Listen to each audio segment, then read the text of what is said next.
Welcome to the latest episode of 5 on the Floor on the 5 Reasons Sports Network. Thanks for joining us on your favorite podcast app, Google Podcasts, Apple Podcasts, Spotify, and Red Circle. Also, the 5 Reasons YouTube channel. Make sure you hit like, subscribe, and turn the notifications on. Also, check out two great sponsors of the 5 Reasons Sports Network. Our gambling partner is Better Edge. It is legal sports gambling. We know people are waiting for legal sports gambling in the state of Florida. You already have it.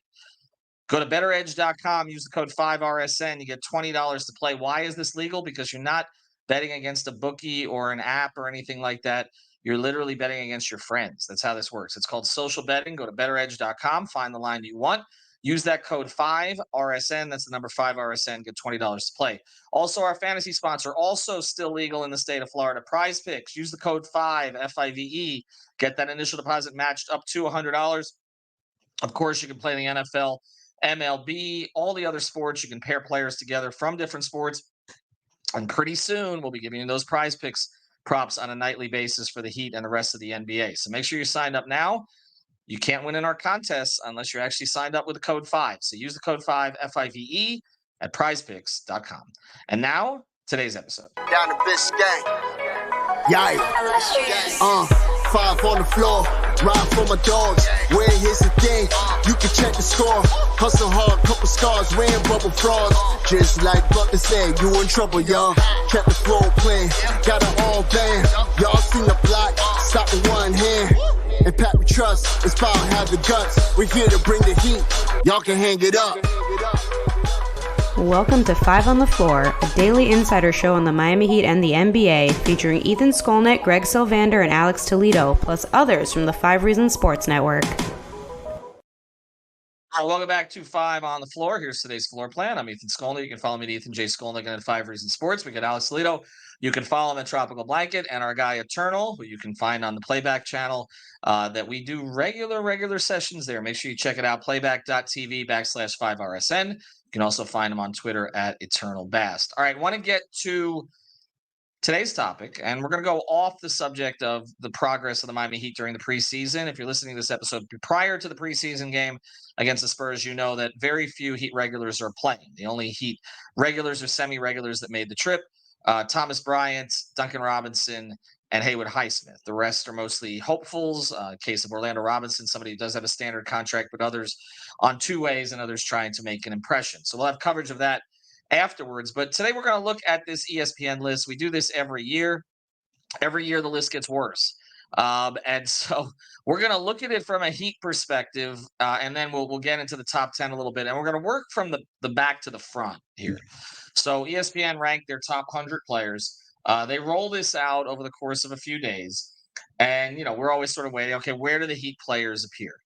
There are 3 Heat players on the list. You can probably figure out who those are. It's Jimmy, it's Bam, and it's Tyler. We're not going to give you the exact ranking at this point. We'll do that as we go forward. But what we are going to look at to start here is, because this gets into the depth of the roster, but also the perception of the roster, is should there have been a 4th player on this list? Because the Heat at times have gotten a 4th player. This year, I don't know that it was so obvious who that would have been. But I'm going to go through real quick here. I'm going to speed read this, guys. 100 up to 80 for no particular reason, although we'll get to the reason in a second. But 100 up to 80. I'm going to give you the players. And when we're done, you guys tell me if anybody on the Heat should have cracked this list ahead of those who did. And then we'll get into maybe who will in the future. Number 100, Mitchell Robinson. 99, Jonas Valanciunas. Number 98, Colin Sexton. Number 97, Grant Williams. Number 96, Harrison Barnes. Number 95, Jalen Williams. And again, I should have said this at the very beginning. This is kind of based on the past, but it's also based a little bit on a projection for the future. That's how they describe this for this season. Number 94, Russell Westbrook. Number 93, Mike Conley. 92, Emmanuel Quickley. 91, Heat fans' favorite, Josh Hart. Number 90, John Collins. He's in a new place in Utah. Number 89, Robert Williams, who was traded to Portland. Number 88, Kevon Looney.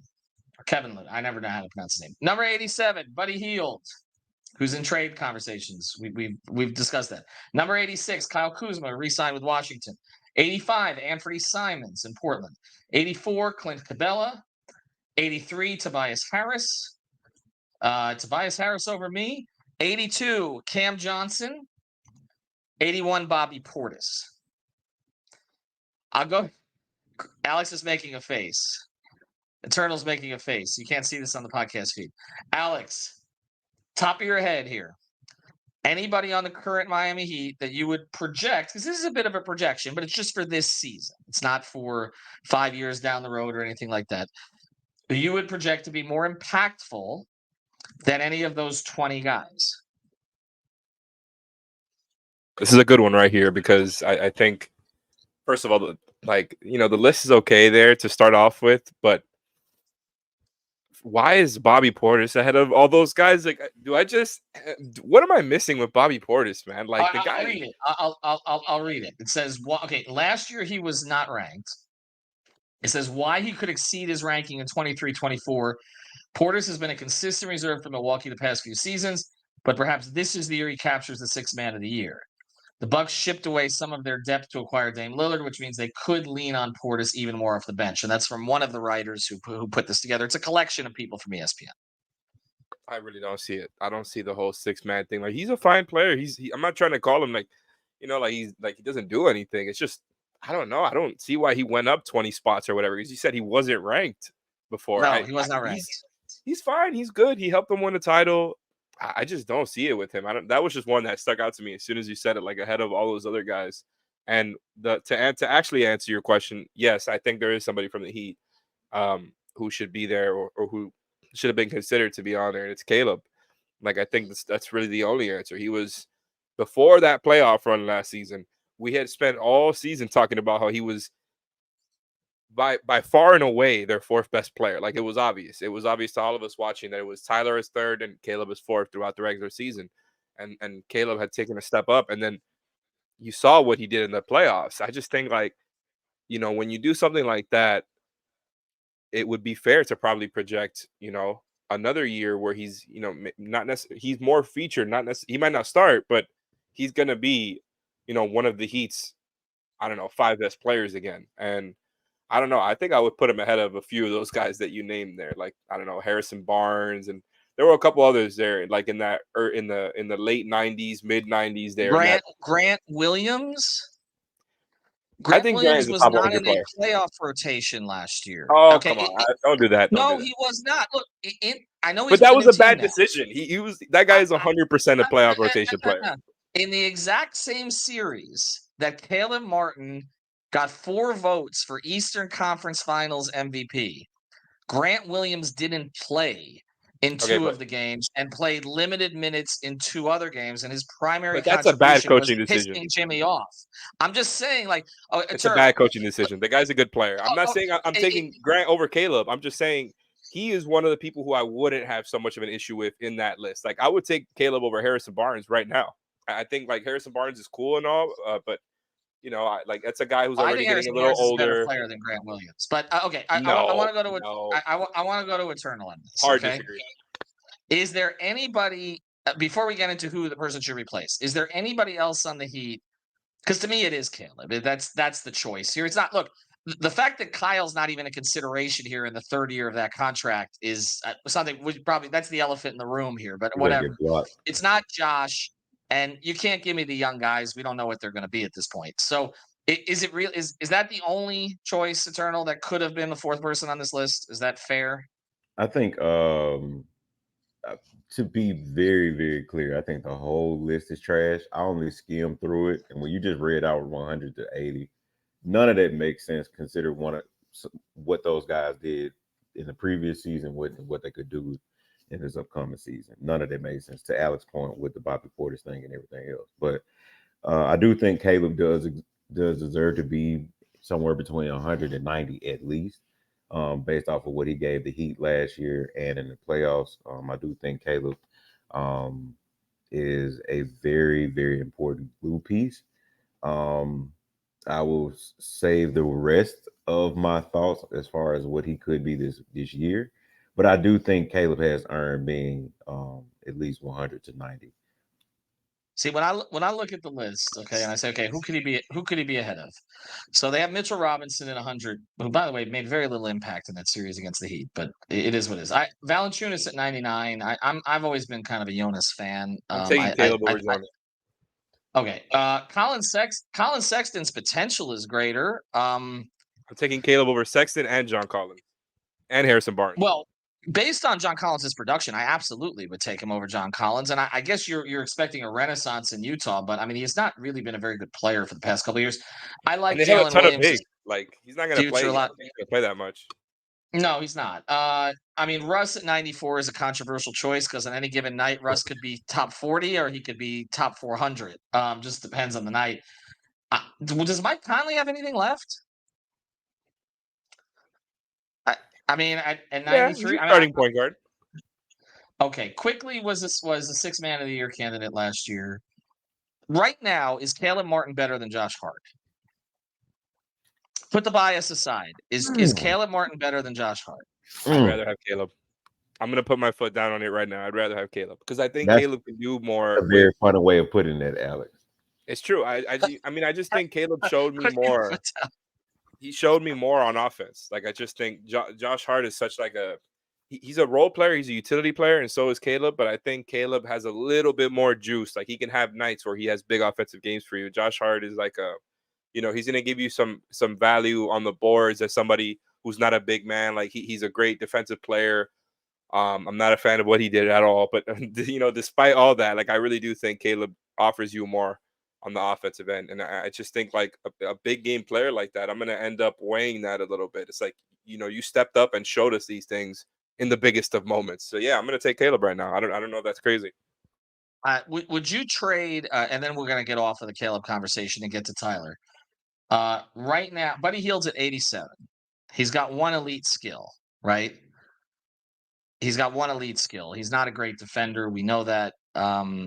Would you right now, if contracts were even for this season, would you trade Caleb Martin for Buddy Hield straight up? And in a heartbeat, I would trade Caleb in the first for Buddy. I'm saying no. Alex. I'm saying no. Alex. I like Buddy. They're very, very different players, obviously. I think for this team, I'd rather have Caleb than Buddy Hield. That's where I'm at. Did we just do a pod the other day talking about the importance of shooting? Yeah, and they retained all their shooters outside of Max Strus. Like, Duncan Robinson's going to play a lot of minutes. They added Cole Swider. No, I'm joking about the Swider part. I don't know how much he's going to play, but like, Buddy is a good player. I would trade Duncan Robinson for Buddy Hield. You mean what I'm saying? Like, I mean, do you get what I'm saying? Because it's really just like I'm valuing what Caleb brings and that skill set and the way he did it over what Buddy is doing right now. I think I'd rather if I'm trading for Buddy, I'm trading the shooter for the shooter. I'm not adding another defensive minus to a shooting group and then trying to figure it out. We've never seen Buddy Hield play in a playoff game, so we don't know. Like, I just saw what Caleb Martin did whose fault is that? Like, no, but I'm saying like in a prime time situation. Like, I'm just telling you from what I've seen. We can't imagine Buddy Hield in the playoffs and say, well, you'll do it in the playoffs. I mean, we don't know that. I'm just talking about what's happened. We don't know. Eternal's put his head down. We're gonna move on to Tyler here because I want to get to this. I'm not getting very far past this to get to Tyler. I'll just give you who 80 was Jalen Green on Houston. Okay, so developing young player. We'll see how he fits with Van Vliet. And then we get to Tyler here, 79. Drops 18 spots from last year, even though he had a better season than he did the season before. And they don't even get into the reason. The comment here is the one game to watch, which, of course, is February 27th at Portland. I'm going to give you the players who are ahead of Tyler, okay? So let's do this. Let's do this. I'm going to take you from 79 to 61. So here was the Tyler drop. Of course, some of the other players changed in front of him as well. Here's the players they have ahead of Tyler between 69 and 71, and 79 and 61. Scoot Henderson, number 3 overall pick in the draft, hasn't played a game yet, 78. Jordan Clarkson. Jordan Clarkson. If you switched the roles of Tyler Herro and Jordan Clarkson, how would we evaluate the Miami Heat? Jordan Clarkson. This is the question on YouTube. Does Clarkson stay in the starting lineup? Clarkson, the 2021 Sixth Man of the Year, is acclaimed to be the best bench scorer in NBA history. In fact, his scoring average of 15.2 points per game off the bench is the highest for any player since the ABA-NBA merger. His long-term role depends on the development of Utah's young guards. Is there any way, before we go forward, just for this season, let's not even project the fact, again, some of this is supposed to be projection going forward. That's why Scoot's on the damn list, right? Is there any way you would trade this year's Tyler Herro for this year's Jordan Clarkson? No way. Absolutely not. The way that they, by the way, like we're describing Jordan Clarkson's like 6-man capabilities versus the way that they talk about Tyler Herro and the way that they're categorized together, it very much feels like the flirting versus harassment meme. It's like, why is one like you value one so much and then the other is just like a piece of trash? And by the way, I think Herro should be way ahead of Jordan Clarkson. Like, I think Jordan Clarkson, can put it up. I don't think Jordan Clarkson should be in the top 100. I mean, look, he's really good at what he does. He is, but that's the problem. They categorize him in the same way as they categorize Tyler Herro. When we know that Herro can do more than a guy like Clarkson, they categorize them as, these bucket getters off the bench who just want to get shots up and don't really play defense. And like, Herro tries on defense. We know he's a defensive minus. All that aside, on the offensive side, Herro is a much better player to me than Clarkson. Like, Clarkson can get his own bucket. He can shoot the hell out of the ball. Like I said, he's really good at what he does. I just think Herro has more to his game on offense, and it isn't just, every time he gets the ball, he's trying to get a shot up as quick as possible. Like, I think it's disrespectful that they put him in the same category. I think it's disrespectful to put him ahead of some of the other guys on here. But I'm Eternal again. I'm going to go to you on another one because I don't want to talk anymore about Jordan Clarkson. It's ridiculous to have him going to 61. Get to 61. We're going to keep going. You ready? All right. 76. Chris Paul.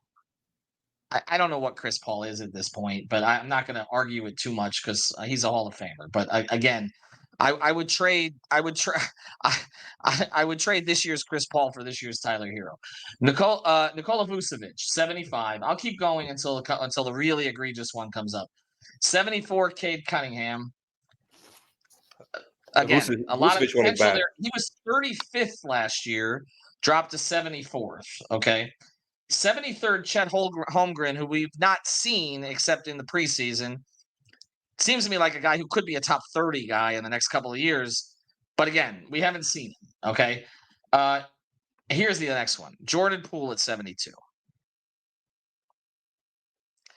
Eternal.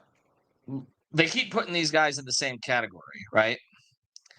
Would you right now – he's going to score a ton of points in Washington because somebody other than Kuzma needs to, right? So it's going to be on awful efficiency. Would you trade current Tyler Herro for current Jordan Poole? I think it's the same issue. I don't think you really move a needle trading Tyler for Jordan Poole. I mean, I think you still have the same problem. Maybe some could make a case for Jordan being a more explosive scorer than Tyler. But you still have, because he doesn't pass. You still have some questions about like the decision making and things of that nature. So I don't know. I just it doesn't. No, I wouldn't trade Tyler for Jordan Poole. No. 71, RJ Barrett. 70, Walker Kessler. Let me get through a little bit of a group here. 69, Brook Lopez, who, by the way, I would rank higher in terms of impact, what he provides. Right. 68, Michael Porter Jr. I'm going to talk about a no-show. Tyler didn't play in the finals. Did Michael Porter Jr.? Because I didn't notice anything. Both didn't play. He didn't show up until Game 5. Right. 67, 67, OG Anunoby. And here we go, 66, Austin Reeves. Of those, which is the most egregious, Alex? I'm gonna have a hot take here. I don't think the Reeves thing is that egregious. Now, I wouldn't have him that ahead of Tyler, but I think I'm just pretty high on his game too. Like, I think the guy is a good player. And the Jordan Poole thing is not surprising to me. It's really not. Like, they've been putting him ahead of Tyler for a while now. And I think if you're predicting for this season, if you're saying Jordan Poole has like a more impressive stat line, I wouldn't be surprised. He's going to be, he's going to do whatever he wants over there. He's going to be that Sure. guy. He's going to have the ball in his hands all the time. And they have other guards. They drafted Koulibaly, who they're going to develop as a guard there. So it's, there's more nuance to it. But he's going to get plenty of shots, plenty of usage, and plenty of opportunities to put up a big stat line and have everybody, second guessing the Warriors' mismanagement and, kind of using Draymond and that whole, ordeal as an excuse to salary dump a 23-year-old who helped them win a finals. But that's another conversation for another time, because that was just an insane trade that I think it just kind of went by so fast this summer. It's like, wait, did they just trade a 23-year-old and a first-round pick for a 38-year-old point guard? But no, nevertheless, I like Tyler better than Poole. I think also just because of what happened in the playoffs. I think Poole, it just left you with a really sour taste on his game after having an impact on their title run the year before. But Reeves has already been crowned, right? Him being ahead of Tyler by that many is not surprising to me. It's just weird that Tyler dropped so many spots, like you said, because he had a great year last year. He had a really good regular season, and I think we all think he got better. And I think we're all expecting a big year from him too. So I don't know. I honestly, I thought it would be worse. I think some of the other ones you said, who was the one before Cade? Shit. Well, that would have been ahead of time. Let me project a little bit forward, because we want to make sure we have time to get to Jimmy and Bam here. But we're looking at a 65 Miles Turner, 64 Gobert, 63 Scotty Barnes, who by the way dropped from 39 because he had kind of a down year, 62 Porzingis, 61 Desmond Bain. So that's where Tyler was last season. I'll just give you a few more here, and then again we're going to pivot. DeJounte Murray at 60, Marcus Smart at 59. Oh, yeah. And that's a drop, by the way. That's a drop from 34. Jeremy Grant at 58. Marcus Smart was 34 the year before? Yes. Jesus. Zion Williamson at 57. There's no Boston bias, though. Well, he dropped. He's gone to Memphis. 57 Zion. 56 Van Vliet. 55 Draymond. 54 Wiggins. That was a drop. Josh Giddey at 53. Ooh. Franz Wagner, who I like a lot, by the way. He jumped from not ranked to 52, and Aaron Gordon at 51. So that rounds out the rest of their list. Before we again introduce the sponsor here, and then we get to Jimmy and Bam. When you put it in that context, Eternal, was Tyler mistreated by this ranking? I think they mistreated a lot of people on this list. I'm very confused about these rankings, but me personally, and people that follow me on Twitter and join us on Playback, I am not the highest person on Tyler. I do respect parts of his game. If I was being objective, I wouldn't rank Tyler any lower than 52. I think he's a 52 player in the league, top 52 player in the league. But I think this whole list is some bullshit. That's a good way of putting it. All right, well, we'll get to the other two parts of it, the two guys who did rank a little bit higher for the Heat. Before we do, we want to introduce another of our great new sponsors, Rock Esports Center. They're based in Palmetto Bay. This is Miami's first ever esports center and lounge. They've got everything there, and not just the gaming, although they've got all kinds of gaming there. But it's a great place to get a drink. They got a food menu there. They got everything, and they're going to have us also. Okay, so you got to go down and check us out on October 27th. We have a watch party that's going to coincide with a live podcast that actually Alex is going to be hosting down there after the Celtics game. So come down, chill out during the podcast. Again, it's going to be a live broadcast, and then afterwards a 2K tournament. Okay, $30 entry. There will be prizes for the top two that finish. It's going to be a great time. We're going to do these esports tournaments down there, these 2K tournaments. We're going to get the other games and the other sports involved there at some point as well. Also, you can get a day pass, typically $25 down there, which is already a great deal. If you mention 5 Reasons or 5 RSN, it's only $20, so you get the $5 off. And that's any time that you go down there. So check them out, Rock Esports Center in Palmetto Bay. You'll be hearing a lot more about them. All right, let's really quick before we get on and finish with this topic to add on to the Rock Esports stuff. we need people to register for the tournament. Like, yes, you can show up and register over there, but it's easier to organize if we know the amount of people, just so we can have a clean bracket and figure it out before the tournament. So if you're interested in registering for the 2K tournament, DM me on Tropical Blanket on Twitter, Troppy22 on Instagram, wherever, YouTube comment. Just try to let us know, and we'll figure it out to try to get you in for that 2K tournament. We're going to be doing this, by the way, once a month with them over the next couple of months. So, you're going to have plenty of opportunities we're going to have a watch party and a 2K tournament every month. So get ready for that. Yeah, definitely. And again, we're going to do more of these as we go forward, at least one a month where we'll do the live podcast, but also the 2K tournaments. All right, before we get to the two guys here, I'm going to roll through this list quick, speed read this one. All right. So just some of the names that project ahead of some of the others that come in here. 50, Jared Allen. 49, DeAndre Ayton. Blazer fans got a taste of him last night. I don't think they liked it. 48, LaMelo Ball coming back from an injury. Wembanyama comes in at 47. Chris Middleton, 46. Julius Randle, 45. CJ McCollum, 44. James Harden, we don't even know where he's playing next season, is at 43. Tyrese Maxey, 42. Again, the Maxey Herro debate. I guess there's how many spots? 37 spots between them. Klay Thompson, 41. Evan Mobley, 40. He's been studying BAM footage, by the way. DeMar DeRozan, 39. Zach LaVine, 38. Bradley Beal, 37. Darius Garland, 36. He was 46 last year. John Morant, 35. He dropped from 9, mostly because of the off the court issues. Kyrie Irving, 34. Mikal Bridges, 33. That's a big jump for him. He was 49 last year. Jalen Brunson, 32. Jaren Jackson Jr., 31. Banchero, 30. Going into his second season. Trae Young, 29. Markkanen, 28. He was not ranked last year. Brandon Ingram, 27. Drew Holiday, 26. Siakam, will he get an extension or not? 25. Kawhi Leonard, if he plays, 24. De'Aaron Fox, 23. Sabonis, 22.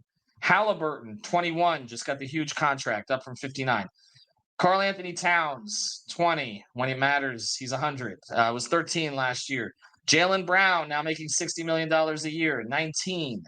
Was 22 last year. Paul George, 18. Jamal Murray, 17, up from 50, of course, fully healed and now a champion. And now we get to Bam, 16. Before we get to should he be higher, let's ask this question, Alex. Should he be lower?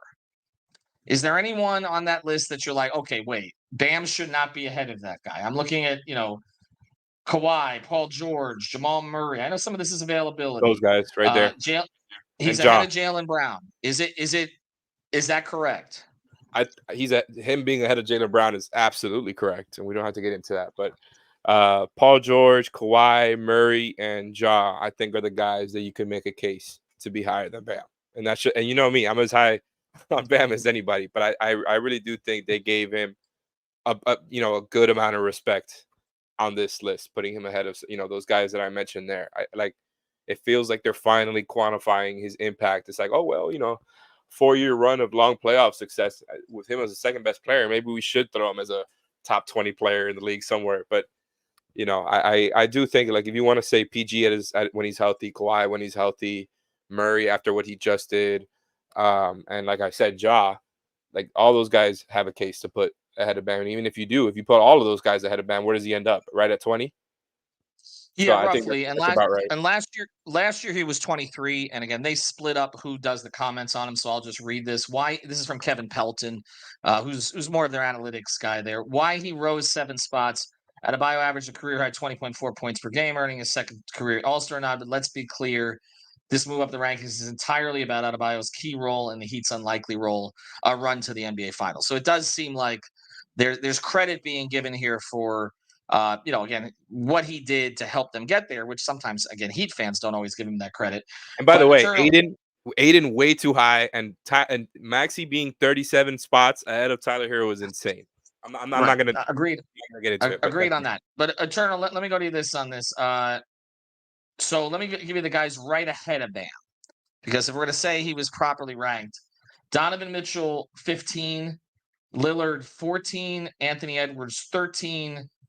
And then we'll get to the next Heat guy, which we know Bam's not going to be ranked ahead of him. So is there any argument to be made that Bam should be ahead of either of those three, Mitchell, Lillard, or Anthony Edwards? Because to me, it seems like Bam has been actually fairly evaluated this time. No, I think Bam is pretty fair. I think a couple of guys behind him. Isn't. But yeah, I think they did Bam pretty well this time. All right, so let's get to. All right, let's get to the rest of it then. If we're going to say that one's a fair ranking, Jimmy's at 12. Last year, Jimmy was at 17. Why he rose 5 spots again? Pelton wrote this one. Did you watch the playoffs? If anything, Butler still might be too low. Only Giannis has been more valuable over the last 4 postseasons in terms of my wins above replacement player metric than playoff Jimmy. Butler also ranks 6th in the regular season in that span. One huge question for the season: will age ever catch up with Butler? He turned 34 last month and recently surpassed 25,000 career regular season minutes. It's rare for stars to peak as late as Butler has, but so far he shows no sign of slowing down. I'm just going to give you who's 11 and 10 here. Oh, 11, Alex. 11 was Booker. Do you think, first thing, Jimmy's fairly ranked, being ranked ahead of the 3 guys between him and Bam, which are Anthony Edwards, Dame Lillard, and Donovan Mitchell, a couple guys we've had a lot of conversations about. Let's start there. Yes, and I'm actually surprised they put Anthony Edwards. Well, I'm not really surprised, but like I'm a little, because based on the way that they're kind of processing this, it has to do with what they project. And I would, based off Anthony Edwards and the way he's playing, I wouldn't have been surprised that they put him in front of Jimmy. I just think he's going to have a huge season, and people will love him in his game. I do too. I'm not like trying to trash him or anything like that. But if he has a huge stat line, people are going to start putting him ahead of Jimmy sooner than later. Not that I am. I'm not going to do that. But yeah, I think he's fairly ranked ahead of those guys. And something I forgot to say before, Karl Anthony Towns at 21 or wherever he was, insane. But I'm not going to keep going. That was a drop, by the way. Can you make an argument that Jimmy was ranked too high, Eternal? Hell no. Here's the thing. We've done, I think, 3 or 4 of these lists in the off season, and it still amazes me.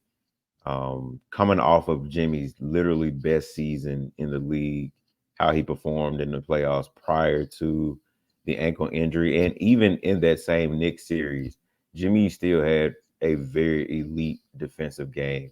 His efficiency dropped on the offensive side, but again, he was hurt. In the Celtics series, he still did pretty well. You can still see the lingering injury. And in the finals, he just ran out of gas with the injury, man. But I don't really see how people can go into this season ranking LeBron ahead of Jimmy. Okay, but so let's pivot to that. Let me get. I want to get to that. Okay, so here's if we're to say that he's fairly ranked, that 12 is reasonable in terms of he shouldn't have been any lower. The question should he be any higher? So you have Booker at 11, AD is at 10, LeBron is at 9, and I'm gonna wait on 8. Okay, because 8's the one that's gotten all the attention. But let's say we're saying Booker, AD, LeBron. This is ridiculous. What part of it is it again? Because it does seem like this ESPN, what the parameters are for this change all the time depending on who they want to promote. So if we're talking about the future, and okay, so one of the arguments against Jimmy is he doesn't play enough regular season games. Are LeBron and AD going to play more regular season games than Jimmy is?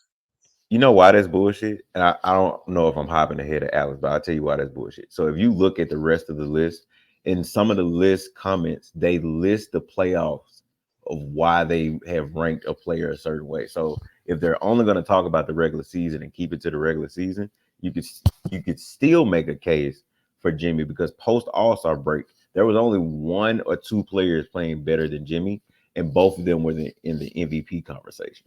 So none of this makes sense. If whatever their parameters are doesn't make sense, and it seems very agenda based. Which is worse, Alex? Is it for you? Is it LeBron or is it AD? AD. But honestly, neither of them being and Devin Booker here, if we're gonna throw them in as well. I mean, like those guys being ahead of Jimmy doesn't make me upset. Now, that doesn't mean that I agree with it, but it's like, I know where you're going. LeBron is, greatest of all time type of player, and he had a good playoffs. It's not like he. No, hold on. Let me get there, because I would take Jimmy over LeBron right now, and I think a lot of Right. people outside of Miami would think that's a hot take still. And I'm not trying to trash LeBron. He had a good playoffs last year too. He's still good. He's just not number 1 or number 2 anymore, and that's where I'm at with it. So like him getting ranked ahead of Jimmy is not bad. AD is still really good. I would put Jimmy ahead of AD comfortably. I think Booker is actually the one that is the closest. If you're just talking about right now, he had an incredible playoffs. If you remember, like he was up there with Jimmy as far as, and like Murray and Jokic as well. Obviously, as far as best playoff players, he's done it before, and he's really, really good. Justice better forever, but Devin Booker is 100% a top 10 player, and that doesn't bother me too much. Number 8 is absolutely the most egregious. Shai Gilgeous-Alexander is number 8. For those who haven't seen the list. I mean, he's a great player, but are we getting ahead of ourselves? It seems like a projection to be cute. And I love it. Oh, it's so cute. It's playing cute. It is. It was, you know what it was? It was a projection so that they'd have something to talk about on NBA Today, is what that feels like to me. Because, again, I love his game. And I love what that team is going to be. I mean, if you look at him and Giddey and now with Holmgren coming back, and they're loaded with first round picks, like they have dynasty type potential if Presti does this right, and if the owner pays for it this time, which they didn't to keep Harden with Durant and Westbrook. But I mean, to put him 8, like to me, and I understand he was first team All NBA also. So like, okay, you're saying, well, that's where he is and that's where he's going. They were still a 10 seed in the West, right? They had to squeeze in to the play-in. I mean, to me, 15 to 20 for him. Like I would, like last year, he was 48. Okay, like 15 to 20. I have no argument with that. Like, okay, so that's. I mean, that's he had a top 10 season in the NBA last year. That's what I'll say. That doesn't mean he's a top 10 player though. Right, but it also, again, if we're talking about playoff success, like right now, Jimmy has now done this 3 of the past 4 postseasons. Now, Shai hasn't had that opportunity, in part because he was traded by the Clippers along with 5 first-round picks to get Paul George, which is going to go down as, even though Paul George is still a great player, is going to go down as one of the worst trades in NBA history in terms of asset management. But to have him at 8, and I'll just go through the rest of the list here, and then we'll close this one out. But like, okay, Durant's at 7. It's tough. I don't know where you put him because he's never healthy enough long enough to be there. But when he is, he's top 5 still, I think. So I'm all right with it. I mean, you can make an argument Booker's going to be more impactful than him this season, and Booker's at 11. Tatum at 6. Curry at 5. I mean, wherever you put Steph. Hold on. Can we stop at Tatum really quick? Yes, because go ahead. Me and Eternal are both making faces right now. You know what? Eternal, go ahead. I just want to hear a legitimate reason for why Jason Tatum is even in the conversation with Jimmy Butler. That's all I want to hear. I just want to hear a legitimate reason. If we're going, first and foremost, and then I'm going to move on. Not a single person name that was listed should be listed above Jimmy Butler. And I will not be a conspiracy theorist, but Shai is the job replacement. I'm moving on. Go ahead. You might be onto something, man. You might be onto something. And especially with what that's where Ja would have been ranked. That's where, right. I agree with you. And that's where Ja would have been ranked if not for the Ja averaged 27 points and 8 assists last year. On very high assists. Top 15 player around. So what you're basically saying is it's easier to promote Shai these days, right? Basically, yep. Just like it's easier to promote, right? Just like it's easier to promote Jason Tatum, LeBron James, Devin Booker, and AD over Jimmy Butler. But go ahead, Alex. I think that's. I mean, we don't have. You guys both made a face at Curry, though. You have an issue with Curry at 5? Why is Steph lower than 4? If I'm gonna make the same case for Jimmy, I'm gonna make the same Right. case for Steph. Steph had an incredible season last year, and then had another incredible playoff run. Steph is And a yet, top 5 player. There's no I doubt don't. What about are it. we Yeah. doing There's no doubt now? about it. So Now, would you have is him a ahead of beast. Luka? Because Luka's 4. Yes. Now, why Luka and Joel Embiid are in the top 5, it could be debatable. I don't think Joel is a top 5 player. Me neither. Joel Me was neither. 3rd. Do we have any issue with the order of Jokic and Giannis? Hell no. I mean, Jokic it's Jokic. 2nd, Giannis 1st. It's Jokic. To me, it would be Interchangeable. Jokic, Giannis, Steph, KD, Jimmy. Oh, I like that, Eternal. I'm not far off from you. I think I'm pretty close to you. I'm not gonna lie. I'm more or less there. I think we're agreed on that some of the other guys we were talking about, like who are around Jimmy, I would put them ahead of Tatum as well. Because I never got to go in on my Tatum thing. Tatum is a great player. I'm not trying to trash him. He's a great player. But wow, like top 6 is crazy, man. Like, I don't know. I don't know. Here's I'm the like thing. running out of words. There's just so much Every going time on in this Tatum has list. had an opportunity to take them over the top, he hasn't done it. That's where I come down. Like, Tatum being better than LeBron, AD, Jimmy, Book. I don't know, man. I mean, he's had more help than Jimmy overall. Okay. I mean, again, I would take Bam over Jaylen Brown also, but like he's had more help than Jimmy overall. And he got to the finals the one year again because Jimmy missed the shot at the end when Jimmy was carrying, and then he bombed in the finals against Golden State, a beatable Golden With no State injuries. team, not With no injuries. with He no wasn't hurt. injuries, and a Golden State team that was not comparable. It was a good team, but not comparable to the Golden State dynasty type teams, right? He got outplayed in that series by Andrew Wiggins. He did. Like, if you just look at it overall, offensive, defensively, efficiency, you're Let's be shaking fair. head. He got outplayed Let's be fair. overall by Andrew Wiggins. He did. He was the priority, but it's also it's a context thing, right? It shouldn't be a conversation because this is not number 1 pick Andrew Wiggins anymore. This is like premium role player Andrew Wiggins. No, so it's I'm not just saying the context is that he was the priority of the defense, and I think it got to him, and he played bad. I'm not trying to excuse that, but I think if you say Wiggins outplayed him, it's because Tatum was the priority. Like the Celtics are not there. Like Wiggins is not the priority of anybody's scouting report. That's true. But he had a and great it's season playing his. He had a great series to, playing his role, but and Tatum did it. You know what I mean? It's somewhat comparable to Iguodala, what Iguodala did against LeBron, and Iguodala ended up winning MVP, even though obviously LeBron was a better player, but Iguodala was focused on him during the 16 finals, but or the 15 finals. But I just the Tatum thing to me, it's not as bad as the Shea thing. Because at least Tatum, like, okay, we've seen him go deep into the playoffs, go to the finals, all the rest of this. So it's not as bad. And they go far every year, to give him credit. But it feels similar in the sense like there's an agenda push here. And like the facts haven't caught up with the agenda, but they kind of feel like eventually they will. So we'll just keep putting him up there. But I mean, right hard now, too because Jimmy just has such like unspectacular regular seasons where he's just getting through. Like last year was like the most he's averaged for the Heat, right? Like 22 points a game in the regular season. In like a high pace NBA where guys are averaging 30, there's like 20 guys averaging 30 now, and so that's why I think like that regular season stuff factors in here because Jimmy is just so unspectacular throughout the year, like from a stat line perspective. Because us watching, we know he's still high impact. He's just not that playoff Jimmy that everybody sees for a couple of months. Do you think we'll just finish it here because this one's running a little long, so I want to just close it here, okay? I mean, you went through 100 players, man. well, here's the comment from ESPN about Tatum.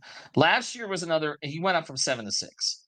Last year was another impressive individual campaign for Tatum. Made a 4th straight All-Star team, a 2nd straight All-NBA team, first team, and won his first All-Star game MVP. Here's the key line.